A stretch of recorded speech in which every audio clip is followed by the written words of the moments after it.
Love affair that lasted for 35 years. Of course, that means the word family meant something. And as Jean said, we laughed together. And I'm not doing it in order, I'm speaking from my heart. Doreen had a keen sense of humor.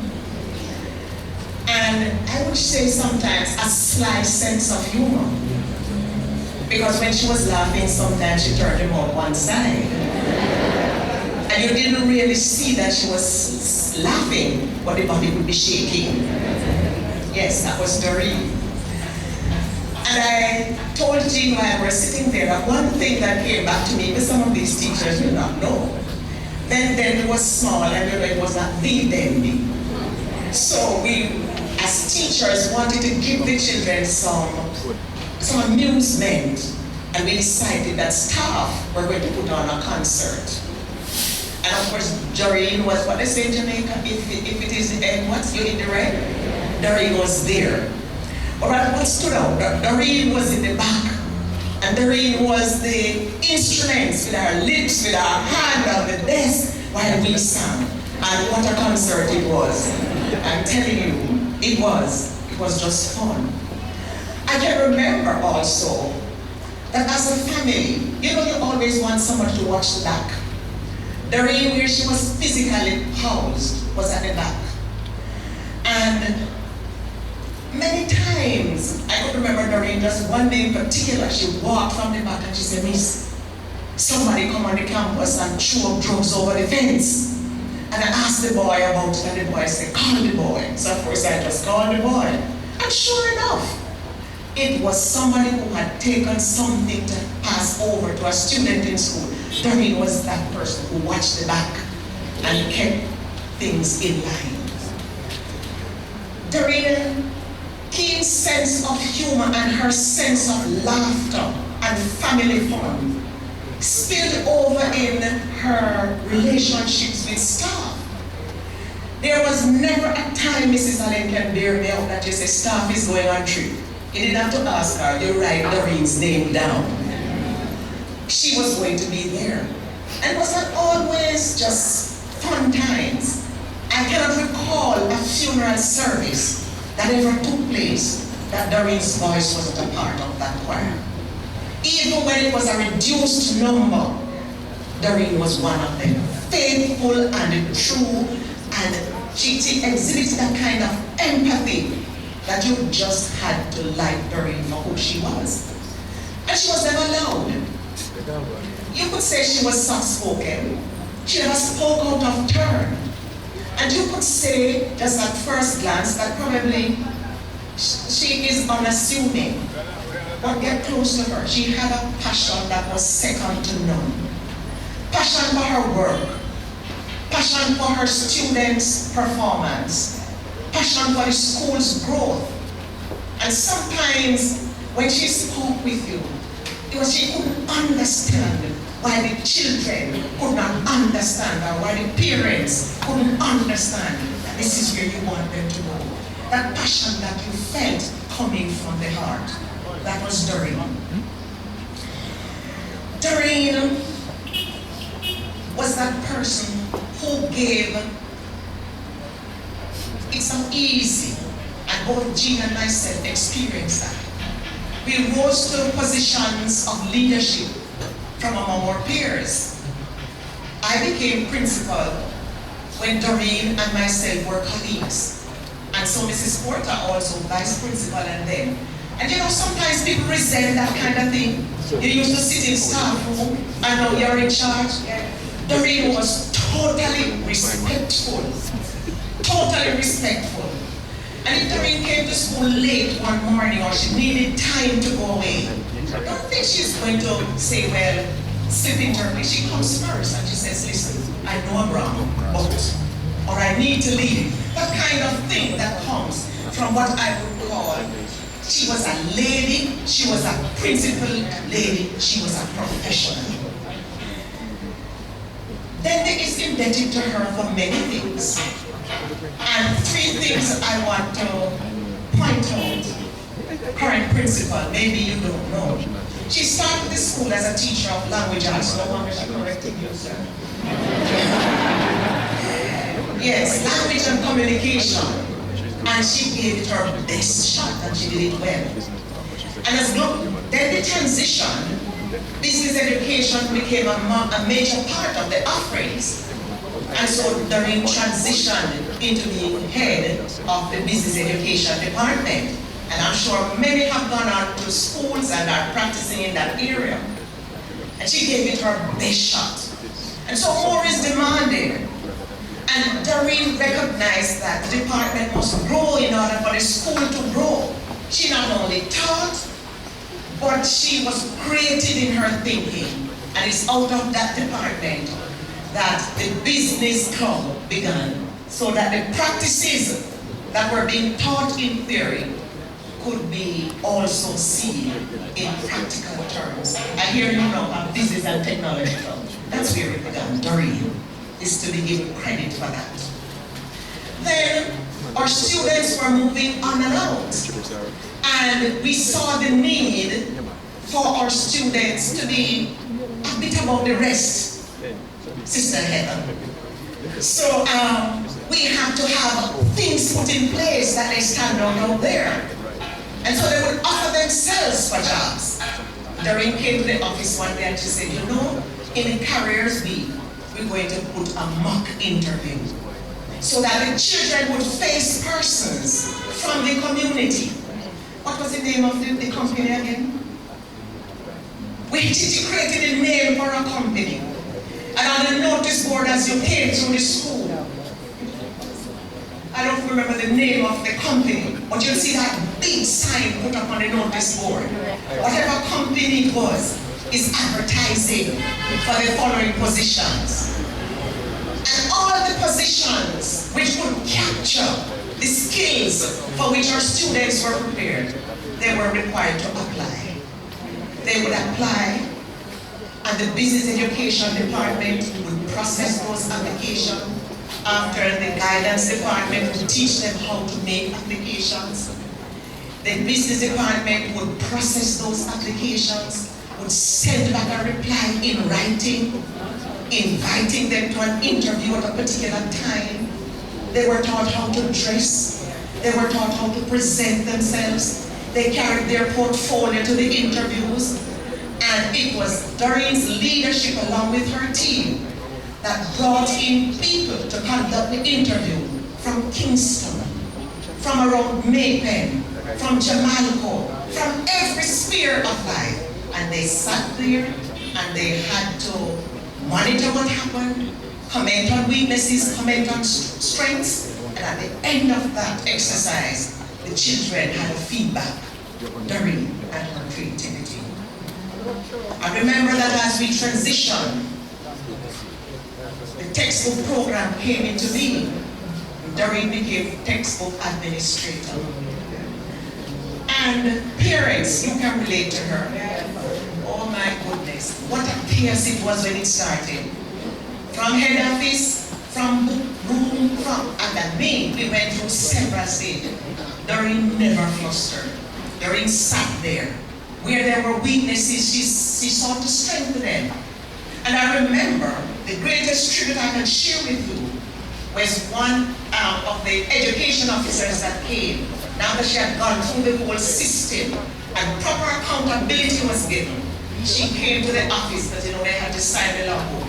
And she said, Mrs. Wint, several schools would benefit by just coming and take a leaf from your textbook program here. Doreen and her leadership. Yes, I would tell you many things. She had challenges. We have seen her cry. As family, we cry together. Not just her personal challenges, but challenges that others faced. But I want to say she never lost her fortitude. She was positive and always felt that God would answer her prayer. I have to stop because they're going to say that. But the best thing I would say, to sum it up all, Doreen was a Christian lady. She was a practicing Christian. And I saying in the word of John the Revelation, blessed are they who thank the Lord, they just rest from their labor.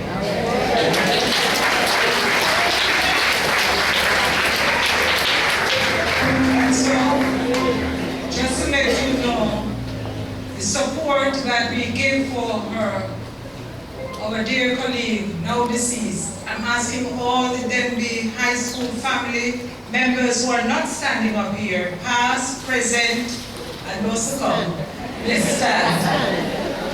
Just kindly stand. That's our support for Doreen Victoria. Thank you. You may be seated. You may be seated while these up here sing.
oftentimes we hear the term family man, and we associate that, of course, with men.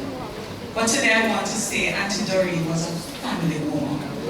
And here at 15 Stoke Street, we were blessed have had her. She was mother, sister, auntie. She filled those roles very well. And today I stand proudly to give this tribute.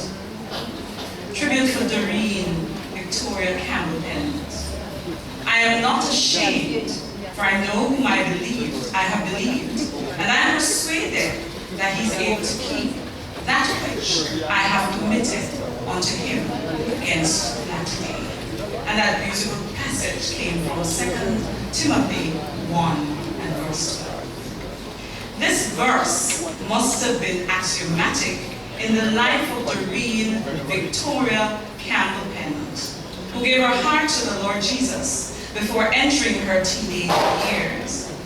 We who fellowship at this church watched her as she consciously and conscientiously etched her mark on this congregation from the early 1960s until her passing on Thursday, November 6, 2014. Through adolescence and adulthood, she faithfully served the Lord through her service in the Sunday school as a Sunday school teacher and later Sunday school superintendent, a position in which she served for over 20 years. She shouldered her responsibility with savvy, finesse, vision, hard work, prayerfulness, commitment, and insightful understanding of both the staff and the students. She exemplified what it means to be a soldier of the cross in her dealings with the cause of Christ. Doreen Pennant served in various capacities, including deaconess, coordinator for the Added Learning Program, caring hands committee member, and other committees too numerous to mention. More recently, Sister Doreen Pennant became the mover and shaker for one of the major fundraising activities organized by this assembly, the yard sale.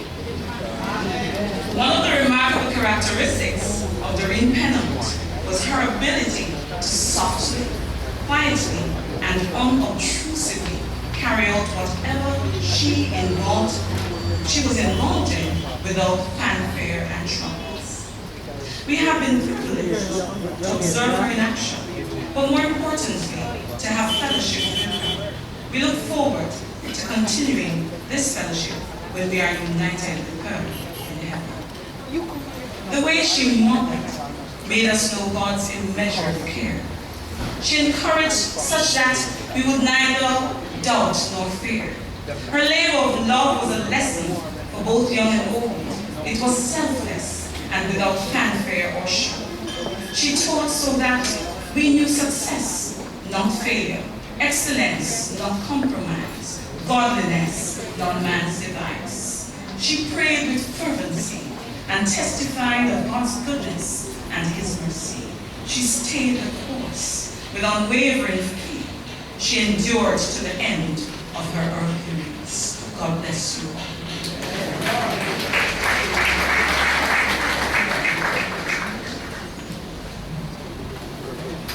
Brothers and sisters, good afternoon.